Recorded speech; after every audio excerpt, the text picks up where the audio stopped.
શ્રીમત્સદ્ગુણશાલિનમ ચિદચિદે વ્યાપ્યમ ચદીવ્યાકૃતિમ જીવેશાક્ષર મુક્ત કોટિ સુખદમ નેકાવતારાધિપમ જ્ઞેયમ શ્રી પુરુષોત્તમમ મુનિવરે વેદાંતકીતમ વિભુ તન્મૂળાક્ષરયુક્તમેવ સહજાનંદમ ચ વંદે સદા કૃપા કરો મુજ ઉપરે સુખનિધિ સહજાનંદ ગુણ તમારા ગાવવા બુદ્ધિ આપજો સુખકંદ ગુણ તમારા ગાવવા બુદ્ધિ આપજો સુખકંદ શ્રી સ્વામિનારાયણ ભગવાનની જય અક્ષર પુરુષોત્તમ મહારાજની જય ગુણાતીતાનંદ સ્વામી મહારાજની જય પ્રમુખ સ્વામી મહારાજની જય પ્રગટ ગુરુ હરિ મહંત સ્વામી મહારાજની જય સુરત અક્ષરધામ મહોત્સવની જય.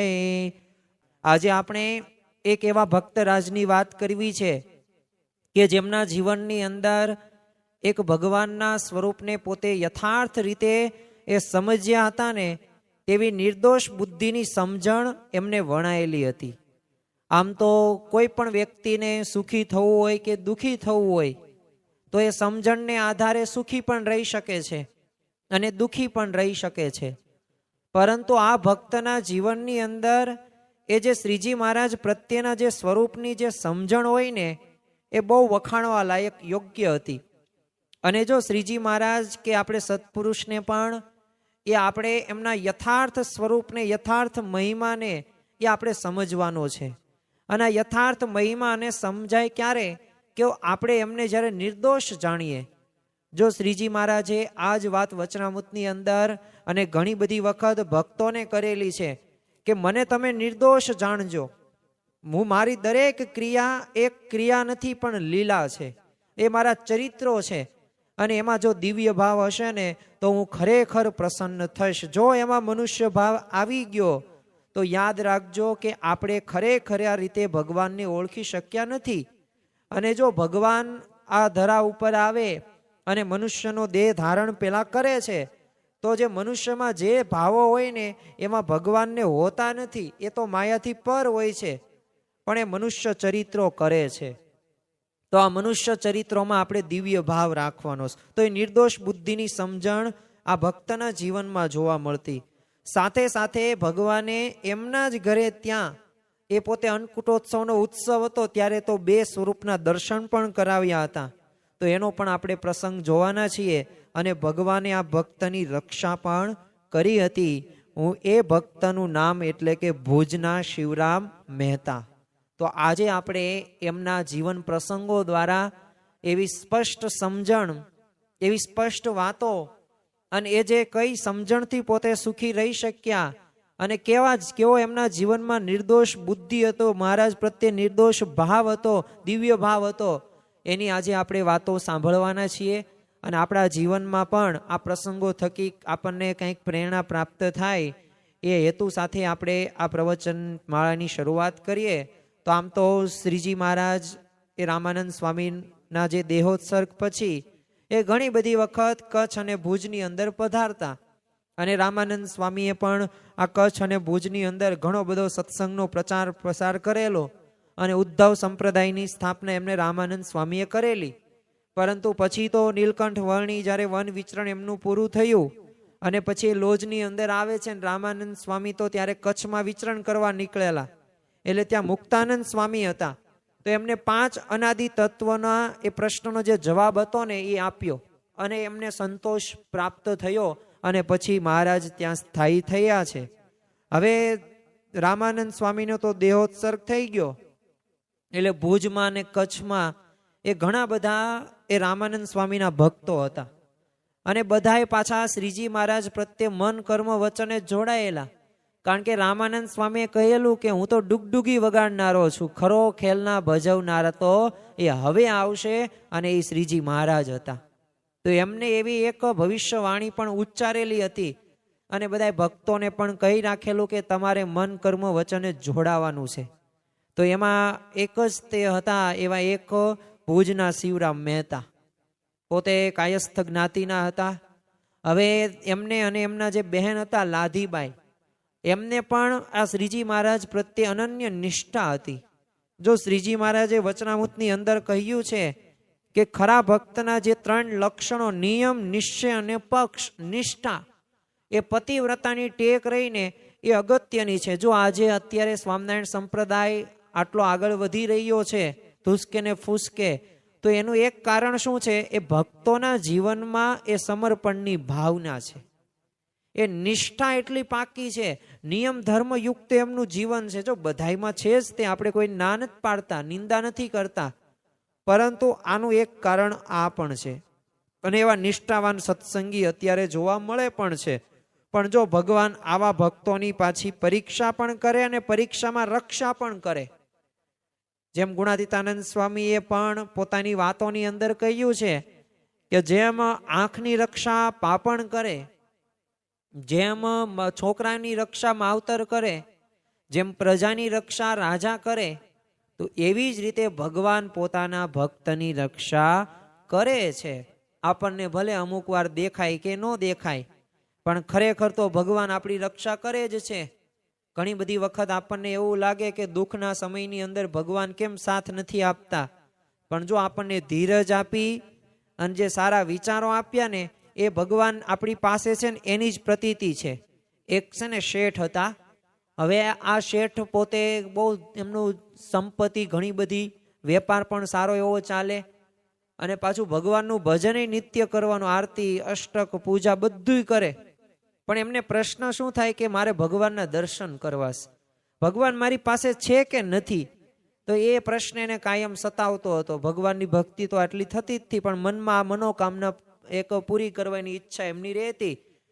તો પોતે છે ને એક શિવજીના મંદિરે દર્શન કરવા માટે જાય છે. વચ્ચે નદી હતી, તો ત્યાં નદીમાં પસાર થયા ને, તો ત્યાં રેતીમાં 2 પગલા બીજા દેખાણ્યા, પોતાના 2 પગલા ને બીજા 2 પગલા.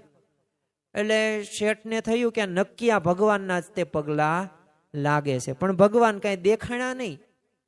એટલે એને પ્રતીતિ આવી એક નક્કી ભગવાન છે જ તે મારી સાથે. હવે થોડોક સમય પસાર થયો અને શેઠની પરિસ્થિતિ બદલાઈ ગઈ. તો પરિસ્થિતિ કેવી બદલાણી કે જે પોતે રાજા હતા ને, રાજા જેવું જીવન હતું ને, એમાંથી રંક થઈ ગયા, સાવ ગરીબ થઈ ગયા. અને સ્વાભાવિક છે કે આ લોકની અંદર તો આપણે બધાય તે કેવી રીતે મળ્યા છે? તો સંસ્કારે સંબંધી સર્વે મળ્યા રે, એ છે જૂઠી કાયા કેરી વાળ, અંતકાળે સગું નહીં કોઈનું રે. અહીંયા તો બધા સ્વાર્થે આપણે બધા ભેગા મળેલા છીએ. સ્વાર્થ બધાના પૂરા થઈ જાય એટલે પૂરું. એ જ માતા પિતા આપણને જે રીતે સાચવતા હતા, તો એ જ સમય એક થોડોક પસાર થશે તો એ માતા પિતા એવી રીતે નહીં સાચવે આપણને. એ જ સંતાનો આપણે જેને મોટા કર્યા, પણ છતાં એ જ સંતાનો આપણને વૃદ્ધાવસ્થાની અંદર એ સાથ નહીં પણ આપે. તો આ તો બધા સગા સંબંધીઓનો વ્યવહાર ગમે તેટલા તમે સાચવશો, ગમે એટલા તમે મામેરા ભર્યા, કે ગમે એટલા માંડવાની અંદર હાજર રહ્યા, કે ગમે એટલા પ્રસંગોની અંદર વહેલી તકે હાજરી આપીને સેવા કરીને કામ કર્યું, પણ માણસનો સ્વાર્થ પૂરો થઈ ગયો એટલે હું કોણ ને તું કોણ. આ સંસારની આ એક વાસ્તવિકતા છે, અને આ વાસ્તવિકતા વચ્ચે આપણે સૌ કોઈ જીવી રહ્યા છીએ. તો આ વાસ્તવિકતા પ્રમાણે આપણે આ શેઠને પણ એવું થયું, એટલે હવે એના જે પત્ની હતા એ પોતે માયકે વહી જાય છે. એના જે દીકરાઓ હતા, તો આ દીકરાઓ પણ પોતે સાથે રહેતા નથી અને એ પણ વયા જાય. સગા સંબંધીઓ પણ વ્યવહાર એમને તોડ નાખ્યો. કેમ? કારણ કે જો આમની સાથે આપણે રહેશું તો આ તો છે ને આપણી પાસે પૈસા માગશે, એટલે એ પણ આ શેઠને બોલાવતા નથી.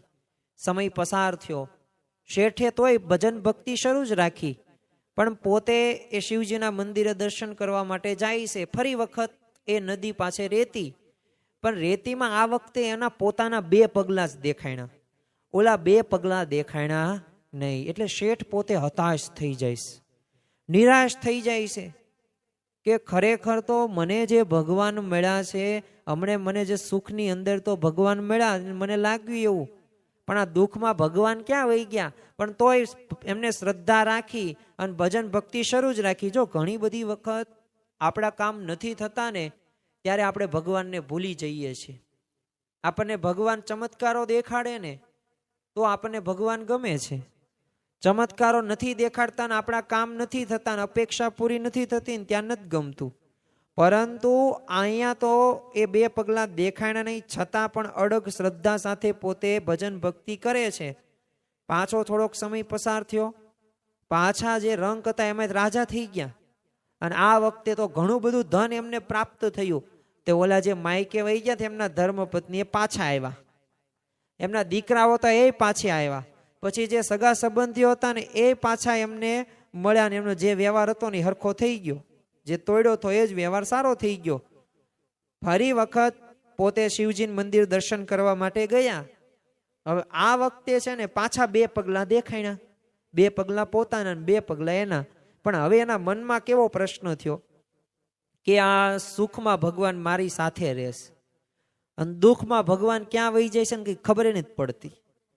એટલે એને તો ભગવાનને એ સાચા હૃદયથી પ્રાર્થના કરી. એટલે ભગવાન તો આમ સાક્ષાત વિરાજમાન થયા અને ભગવાનને તો બધી ખબર જ હતી. એટલે વાત કરી, શું પ્રશ્ન છે? એટલે કે તમે આ સુખમાં છે ને તમે સાથે રહો છો, દુઃખમાં વહી જાવ છો, મેં તમને જોઈ લીધા. ત્યારે ભગવાને એ વાત કરી, સચ્ચાઈ કીધી કે ભલા માણા, સુખમાં હું તારી સાથે ચાલુ છું અને દુઃખમાં છે ને એ જે તને 2 પગલાં દેખાય ને તારા નહોતા, મારા હતા. મેં તને દુઃખમાં મેં તને તેડી લીધો હતો. એટલે એ જે 2 પગલાં હતા ને એ મારા 2 પગલાં હતા. એમાં તું સ્થિર રહી શક, સારા વિચારો આવે, સારું કામ કરી શક, તું અવળા વિચાર ન કર, ખરાબ એવું કૃત્ય ન કરીને એના માટે હું તને સાથ આપતો હતો. ત્યારે શેઠને પસ્તાવો થયો, ઓહો મેં આ ભગવાન પ્રત્યે કેવું રાખ્યું. તો જો ભગવાન તો એ ભક્તની આવી રીતે સેવા કરે જ છે ને રક્ષાય કરે જ છે, પણ આપણને પ્રતીતિ નથી આવતી. એટલે વાત ત્યાં જ છે, સમજણમાં જો ફેર રહેશે. કલ્યાણ અમુકનું થયું ને અમુકનું બાકી રહ્યું. ક્યાં ફેર છે? તો મહારાજ શું કહે છે? સમજણમાં ફેર છે. જેવી સમજણથી જે કામ કરો એમાં તમને એ આગળ તમારું એ જ કર્મ રહ્યું ને એ ભક્તિ બની જાય. અલગથી ભક્તિ ન કરવી પડે, માળા પ્રદક્ષિણા ન કરવી પડે. તમે જે કામ કરો કયા ભાવથી કરો, કયા વિચારથી કરો છો, તો આ જ્યારે હશે ને ત્યારે ખરેખર તો આ ભુજના જે શિવરામ મહેતા હતા, તો હવે પોતે ભુજના રાવ એટલે પોતાની ધન મિલકત બધી સાચવવા માટે છે ને એક તિજોરી રાખેલી અને જેની ચોકી છે ને સિપાહીઓ કરતા હતા. હવે આ સિપાહીઓના ઉપરી તરીકે છે ને રાજાએ શિવરામ મહેતાને બધા નિયુક્ત કરેલા હતા. એટલે બેટમાં તો કચ્છી ગઢ નામે એક પ્રસિદ્ધ એવી ભુજના એક રાજાની જાગીર હતી અને એમાં આ રાજાએ તિજોરી રખાવી હતી. તે એકવાર છે ને જે સિપાહીઓ આ તિજોરીની જે રક્ષા કરતા હતા, ચોકી કરતા હતા, હવે મુખ્ય તો એ શિવરામ મહેતા હતા, એની જ જવાબદારી હતી. હવે આ સિપાહીઓની છે ને બુદ્ધિ ફરી ગઈ. અને જો વિનાશ કાલે વિપરીત બુદ્ધિ, જ્યારે માણસનો વિનાશ થવાનો હોય ને ત્યારે વિપરીત બુદ્ધિ આવે આવે ને આવે જ તે. અને માણસનું પેટ ગમે તેટલું મોટું હોય ખબર જ નથી પડતી. એ ગમે એટલું મેળવે, ગમે એટલું એની પાસે હોય ને છતાં પોતે સંતોષ રાખી શકતો નથી.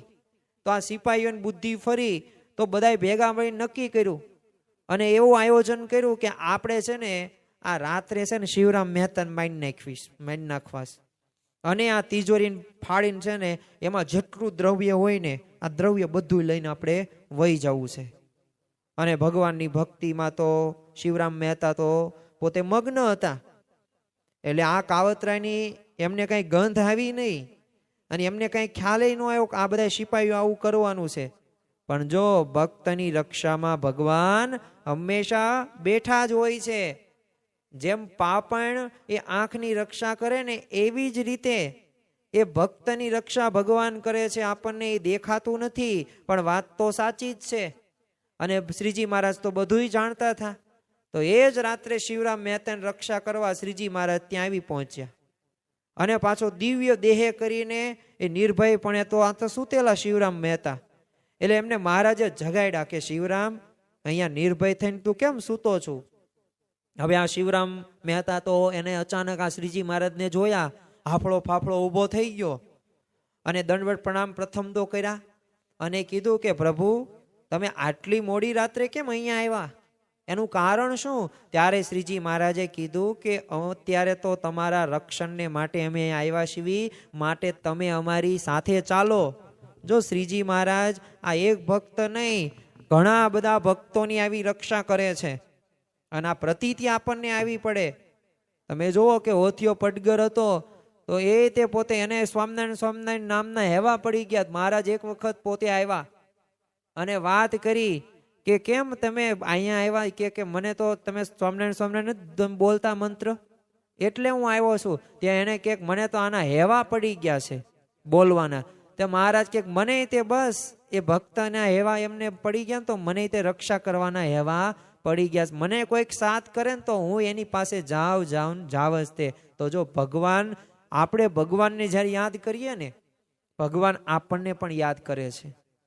અને આ રીતે મહારાજે વાત કરી એટલે મહેતાએ કીધું કે મહારાજ અહીંયા આ બધી તિજોરી મૂકી દો તો પછી કેમ થશે મારાથી, એ ચલાશે નહીં આગળ, અને મારી આ જવાબદારી છે.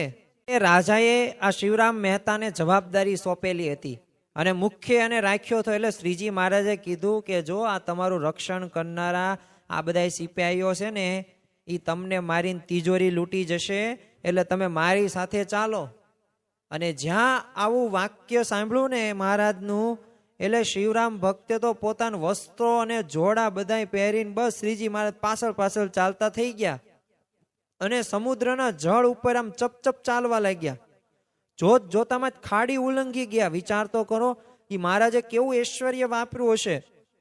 એ ખાડી પણ તરી ગયા, એ સમુદ્ર ઉપર પણ ચાલી ગયા. હવે આ બધી વિદ્યાઓ આ બધું તો આપણે ચમત્કારો રહ્યા ને, એ આપણને એવું લાગે કે આવું થઈ શકે, પણ જો મહારાજે આવું કરેલું, આવા ઐશ્વર્યો વાપરેલા છે. અને આ રીતે પોતે ગયા અને માંડવીનો બુર્જ જે દેખાણો એટલે શ્રીજી મહારાજે પૂછ્યું કે શિવરામ આ કયું શહેર આવ્યું? તમારા મહેતાએ કીધું કે મહારાજ આ તો માંડવી આવી ગયા આપણે. પણ મને એ પ્રશ્ન થાય મહારાજ કે આ સમુદ્રમાં આપણે કેવી રીતે ચાલીને આવ્યા? અને આ વસ્ત્ર જોડા મેં પહેર્યા છે તો એ તો ભીંજાયા નથી, તો એક ક્ષણમાં કેવી રીતે આપણે પહોંચી ગયા ઘડીકમાં? તો આ તો બહુ મોટો પરચો કહેવાય. ત્યારે શ્રીજી મહારાજે કીધું કે જો આજે અમે આવ્યા ન હોત ને તો તમારું મરણ થવાનું હતું. અને આવું કહીને શ્રીજી મહારાજ પોતે અદ્રશ્ય થઈ જાય છે. પછી તો શિવરામ મહેતા ભુજ એ પોતાના ઘરે પાછા આવ્યા અને પોતાના જે પરિવારમાં બધી આ વાત કરી એટલે બધાએ તો આશ્ચર્યચકિત થઈ ગયા. બીજા જ દિવસે આ શિવરામ મહેતા પોતે એ રાજા પાસે જાય છે અને બધી વિસ્તારપૂર્વક વાત કરી. અને આ સાંભળીને રાજા પણ પોતે આશ્ચર્યચકિત થઈ જાય. પણ જો એમને શ્રીજી મહારાજની કૃપાથી એ મહેતાએ તિજોરી મૂકીને તમને કેમ આવતા રહ્યા, આવો ઠપકો પણ એ રાજાએ એને દીધો નહીં. તો જો આમ શ્રીજી મહારાજે ત્યારે એ શિવરામ મહેતાની રક્ષા કરી, બધી રીતે સારું કરી દીધું. તો જો આ ભગવાન રક્ષા કરે ને ત્યારે આવી રક્ષા કરે છે. આમ તો શ્રીજી મહારાજે ઘણા બધા એવા ઐશ્વર્યો દર્શાવ્યા છે, બતાવ્યા છે, અને એ ચમત્કારો દર્શાવ્યા છે એ કાંઈ અન્યાયી કરવા માટે કે સત્સંગી કરવા માટે નહીં, પણ જો પૂર્વના એવા મુમુક્ષુ હોય ને તો એ મુમુક્ષુ જીવોને કંઈક બાકી એવું રહી ગયું હોય તો એ પ્રતીતિ માટે આવા ચમત્કારો કર્યા છે. અને એ ખરેખર એ જે સુખ કોને કહેવાય? કારણ કે જો આપણે લોકની અંદર કેવું, જ્યાં ચમત્કાર ત્યાં નમસ્કાર. પણ જો મહારાજે પાછું નકરા ચમત્કારોની અંદર પણ એમને પ્રતીતિ પાછી એવી બહુ રાખેલી નથી. કારણ કે શ્રીજી મહારાજના ભક્તોનું ઘડતર કસણી બધી રીતે મહારાજે કરેલી છે. કોઈ એક દ્રષ્ટિકોણ એક વિચારથી નહીં, ચાલો ચમત્કારો બતાવીને સત્સંગી કરી નાખીએ, એવું નહીં. તમારામાં કામ, ક્રોધ, લોભ, મોહ, મત્સ, માયા, તૃષ્ણા ઓછા કર્યા છે. આપણામાં રહેલા જે અહંકારો છે, આપણામાં રહેલું જે માન છે, જે દુર્યોધન જેવી વૃત્તિ છે, જે રાવણ જેવી વૃત્તિ છે, આ બધી વૃત્તિઓનો નાશ મહારાજે કરેલો છે. એવી સમજણોની પરાકાષ્ઠા સુધી લઈ ગયા છે ને કે આપણને ખરેખર ખબર પડે કે એકનો એક દીકરો મરી જાય, એક વર્ષની અંદર એ 23 જણા મૃત્યુ પામે, છતાં પણ આપણે એમાંથી નિસ્પૃહી વર્તમાન આપણે પાળી શકીએ છીએ અને ભગવાનનું સુખ લઈ શકીએ છીએ. આ શ્રીજી મહારાજની એક મોટામાં મોટું એક કાર્ય ગણી શકાય.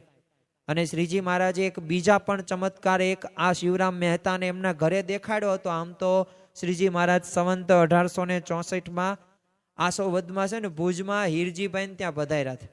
એટલે શ્રીજી મહારાજ તો હીરજીભાઈ ત્યાં સભામાં બિરાજ્યા. એટલે એ વખતે શિવરામ મહેતા અને એમના ભાઈ હતા હરજીવન મહેતા અને એમના બહેન લાધીબાઈ.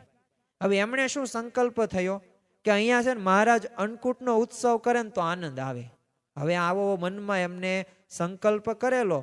તો શ્રીજી મહારાજ તો અંતર્યામી, બધુંય ભગવાન જાણે. એટલે શ્રીજી મહારાજ સંકલ્પ જાણ્યો ને કીધું કે તમે કયો સંકલ્પ કરો છો? તે શિવરામભાઈ ને હરજીભાઈ કીધું, મહારાજ અમારે ઘર છે ને અન્નકૂટનો ઉત્સવ કરો ને એવી અમારી વિનંતી છે. અને જો ભગવાન તો ભક્ત વત્સલ છે, એ બધાય ભગવાનના એ ભક્તો હોય ને એ ભક્તોના ભાવો ભગવાન પૂરા કરે જ તે. અને જો એટલે જ તે નરસિંહ મહેતા તમે જો એને ભાવ શું હતો શિવજીનું. શિવજી એમને તપ કર્યું, 7-8 દિવસ સુધી તપ કર્યું, ભૂખ્યા તરસા. અને જો શિવજીએ દર્શન આપ્યા અને શું ઈચ્છા એમની હતી કે મારે છે ને આ ભગવાનની રાસ લીલાના દર્શન કરવા. અને આ રાસ લીલાના દર્શન કરાવ્યા એટલું જ નહીં, ગોપીઓને શ્રી કૃષ્ણ ભગવાન રમતા હોય પણ હાથમાં મશાલ હતી ને તો એટલા પોતે તલ્લીન થઈ ગયા કે એમનો હાથ બળી ગયો, પણ છતાં એમને કોઈ અનુભવ થયો નહીં. એટલે જો ભગવાને એ ઈચ્છા પણ પૂરી કરી રાસલીલા દર્શન કરવાની. એમની ઊંડી તો સ્વીકારી, એમના કામ તો કર્યા છે, પણ ભાવો ભક્તોના જે ભાવો રહ્યા ને એ ભગવાન પૂરા કરે જ છે. અને શ્રીજી મહારાજે આ સાંભળ્યું અને અંતર્યામની ઈચ્છા તો જાણી લીધી. એટલે કીધું કે જો તમારી ઈચ્છા છે ને એટલે અમે અન્નકૂટ ઉત્સવ તો તમારે ત્યાં જ કરશું, પણ થોડાક દિવસ છે ને અહીંયા નવા પરમહંસો પણ આવશે, એટલે બધાને અન્નકૂટ સુધી અહીંયા રાખીને આપણે સુખ આપવું છે, એટલે થોડાક દિવસ પછી કરશું. અને શ્રીજી મહારાજે અન્નકૂટ ઉત્સવ કરવાનું કહી દીધું. એટલે શિવરામ મહેતા ને બધા, હરજીવન ને મહેતા ને બધા અત્યંત આનંદમાં આવી ગયા, કારણ કે પોતાનો સંકલ્પ હતો અને સંકલ્પ પ્રમાણે શ્રીજી મહારાજે એમાં હા પણ મેળવી. એટલે પોતાના ઘેર તો શ્રીજી મહારાજ વિરાજે છે, કથા વાર્તા કરશે, પરમહંસો આવશે, પરમહંસોના દર્શન થશે, અન્નકૂટનો એક ઉત્સવ થશે. હવે આવા દિવ્ય સુખના વિચારથી છે ને એમનો આનંદ આમ સમાતો નહોતો. શ્રીજી મહારાજ અને પરમહંસોનો ભક્તો આ એ સાથે ભુજ પધારે છે. અને શ્રીજી મહારાજ તો રોજ છે ને અવનવા ચરિત્રો કરતા અને બધા હરિભક્તોને આનંદ ઉપજાવતા હતા. અને જો આ ચરિત્રો રહ્યા ને આ મહારાજના ચરિત્રો છે. વ્યાસ ભગવાને જે આપણે વેદ વ્યાસ પણ કેવી શિવી, તેમને મહાભારત ને આ બધા પુરાણો આ બધું લખ્યું એમને, પણ અંતરમાં છે ને અશાંતિ વર્તતી હતી. જે રીતે એમને સુખનો અનુભવ થવો પડે ને એ રીતે સુખનો અનુભવ નહોતો થતો. એટલે નારદજીને આ ચિંતા વ્યક્ત કરી કે મેં આ બધું લખ્યું, મહાભારત લખ્યું, ચરિત્ર, આ બધા ઉપનિષદો પુરાણો આ બધું લખ્યું છે, પણ આ મને કેમ આમ ખરેખર અંદરમાં આમ ખાલીપો રહેશે, આમાં છે ને સુખ આવતું નથી. ત્યારે નારદજીએ કહેલું કે તમે છે ને પ્રગટ ભગવાનના ચરિત્રો લખો. કહેતા કે એ આપણને સ્વાભાવિક રીતે આપણને ખ્યાલ છે કે ભાગવતની જે પ્રાપ્તિ થઈ તો એમાં એ કૃષ્ણ ભગવાનના ચરિત્રો છે. તો તમે કૃષ્ણ ભગવાનના ચરિત્રો લખો એટલે જો આપણને પણ ખ્યાલ છે શ્રીમદ ભાગવત આપણને પ્રાપ્ત થઈ 12 અધ્યાયની અંદર, અને પછી એમને શાંતિનો અનુભવ થયો. તો જો આ ચરિત્રોથી શાંતિનો અનુભવ થાય છે. અને આવા ચરિત્રો મહારાજ એટલે કરતા હતા કે એ બધાને એમાંથી સુખ આવે. અને પાછો અન્નકૂટોત્સવનો તે દિવસ આવ્યો અને શ્રીજી મહારાજ તો નિત્ય વિધિ કરીને પરવાર્યા. તે વખતે છે ને શિવરામભાઈ ત્યાં આવ્યા. એટલે એમણે કીધું કે મહારાજ આ દાળ ભાત ને આ બધા પ્રકારના શાકો કઠોળ છે, આ બધી સામગ્રીઓ છે ને તૈયાર છે, એટલે તમે જમવા માટે પધારો. એટલે શ્રીજી મહારાજે કીધું કે જો સામગ્રીઓ તો બધી ગોઠવવા લાગો, પણ છે ને 12 વાગે અમે જમવા આવીશું અને આરતી ત્યારે કરશું, ત્યાં સુધી નહીં. અને એમ કહીને કીધું જો આ છે ને પુરુષોની સભામાં અને સ્ત્રીઓની સભામાં 2 જગ્યાએ જુદા જુદા તેમ પાછા અન્નકૂટ ગોઠવજો. મહારાજે આવું સ્પષ્ટ સૂચન આપ્યું અને સૂચના પણ આપી કે આ રીતે કરજો, બંનેમાં અલગ અલગ કરજો. અને બરાબર 12 વાગ્યા અને શ્રીજી મહારાજ તો સફેદ વસ્ત્રો ધારણ કરીને તૈયાર થયા. હરિભક્તોએ શ્વેત પુષ્પોનો હાર પહેરાવ્યો હતો, હાથમાં છે ને શ્વેત રૂમાલ આપ્યો. અને શ્રીજી મહારાજ ચાંખડી પહેરીને સંતો, હરિભક્તો, પાર્ષદો સાથે સાથે એ પુરુષ ભક્તોની સભામાં પધાર્યા. અને ત્યાં જ બધી સામગ્રીઓ વ્યવસ્થિત બધી ગોઠવાઈ ગયેલી હતી. એટલે આ જોઈને શ્રીજી મહારાજ પ્રસન્ન થયા. તે સ્ત્રીઓ દૂરથી શ્રીજી મહારાજના દર્શન કરતી હતી. એટલે એમને શું અધીરાઈ હતી કે મહારાજ એમની સભામાં ક્યારે પધારે. કારણ કે જો ભક્તોની ઈચ્છા હોય છે કે ભગવાન દર્શન માટે આવે અને દર્શન દેવા માટે પધારેની મૂર્તિનું અમે સુખ મેળવીએ. જો આ જેને સુખ લીધું હોય ને, જેને ભક્તિનો આજે ભજનનો આનંદ લીધો હોય ને, સત્સંગનો, એને જ આનંદ આવે. અને આ બધી બાય હરિભક્તો પણ એવા જ નિષ્ઠાવાન હતું, કારણ કે તન મન ધન અર્પણ કરી દીધું. અને જે તન મન ધને સમર્પણ હોય ને, તો એવા ભક્તો ઉપર ભગવાન અતિશય પ્રસન્ન થાય છે. કારણ કે એ પોતાનો દેહ કૃષ્ણ પણ કરી નાખ્યો, ભગવાનના ચરણોની અંદર સમર્પિત કરી દીધો. અને આ સમર્પણ રહ્યું ને ભગવાન જુએ જ છે.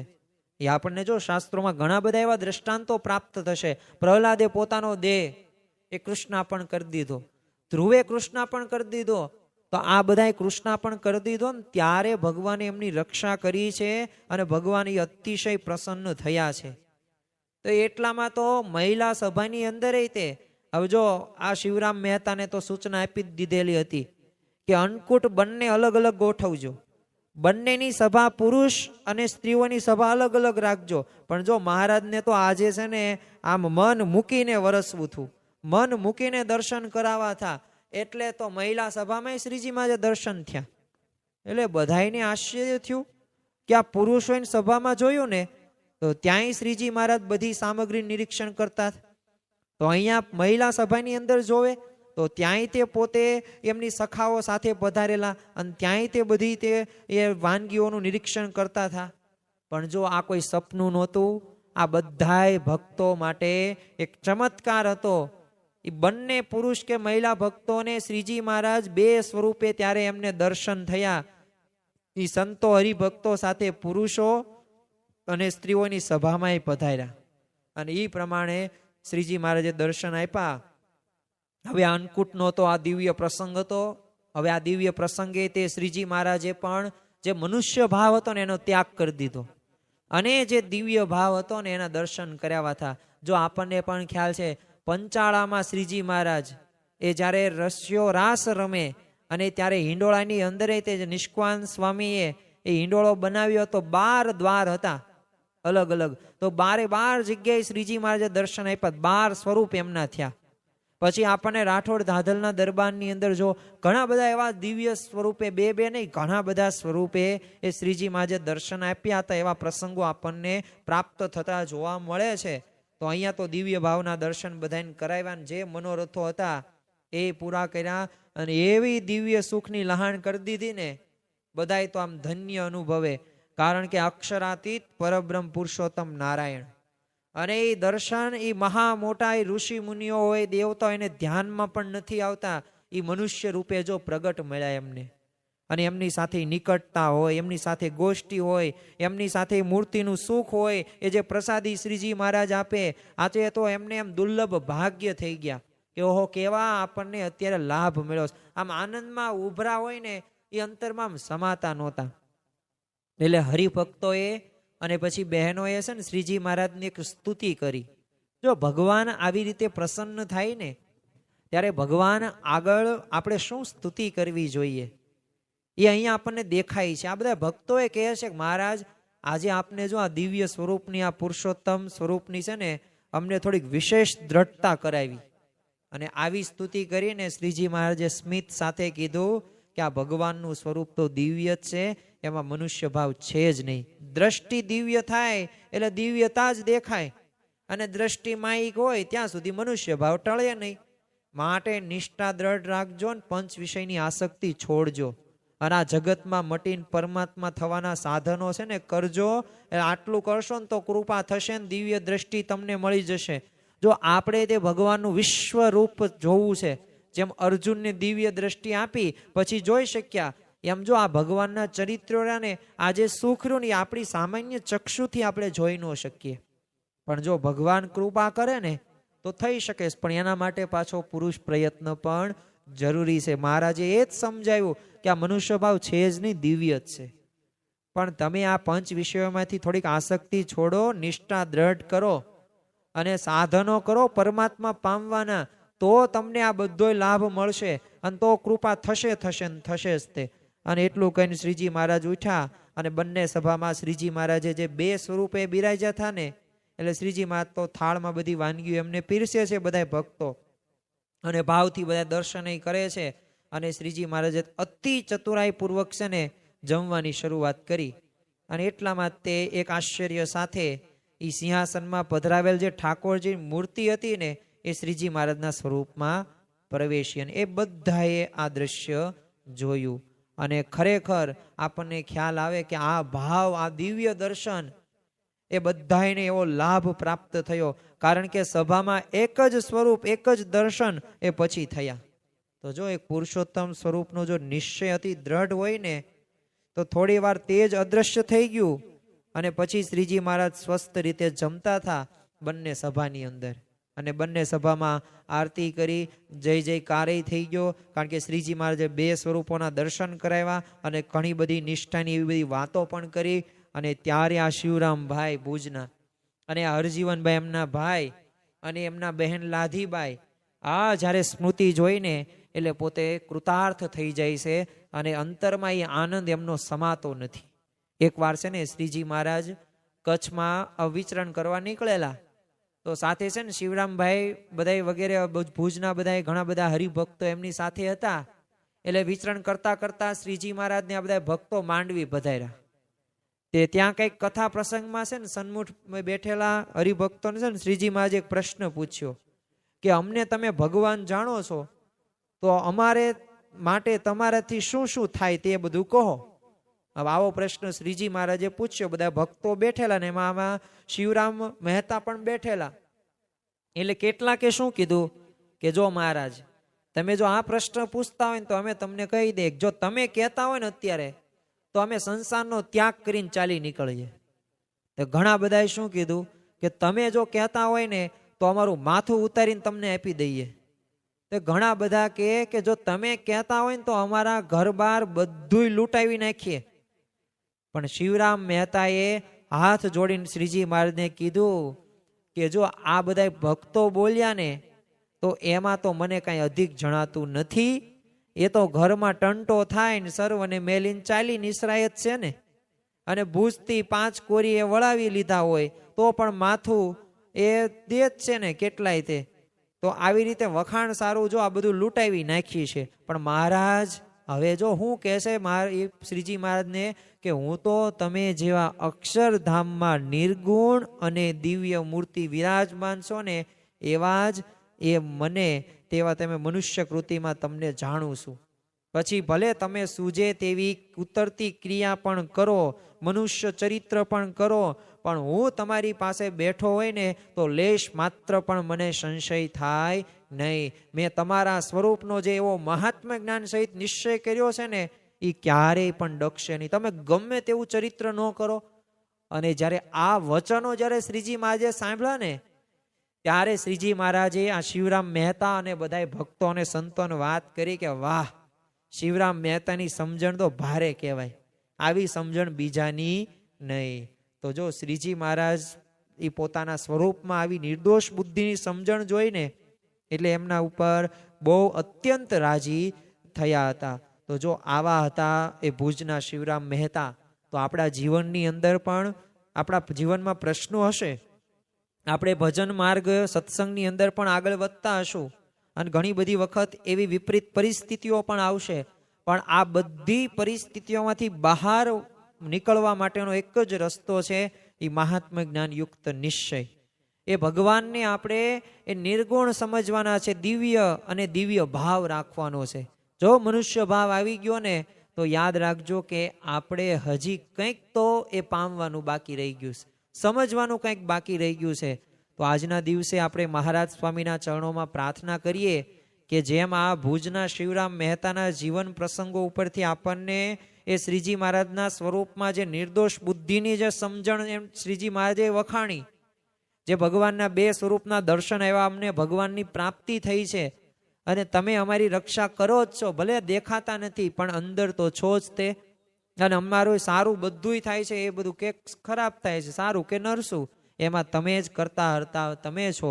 તો આવી સમજણ જેમ શિવરામ મહેતાના જીવનમાં છે ને એવી જ સમજણો અમારા જીવનમાં એ આવે અને અમે દિવ્ય ભાવથી અમે તમારું એક ભજન કરીને સત્સંગમાં આગળ વધી શકીએ. એ જ આજના દિવસે પ્રાર્થના. શ્રી સ્વામિનારાયણ ભગવાનની જય.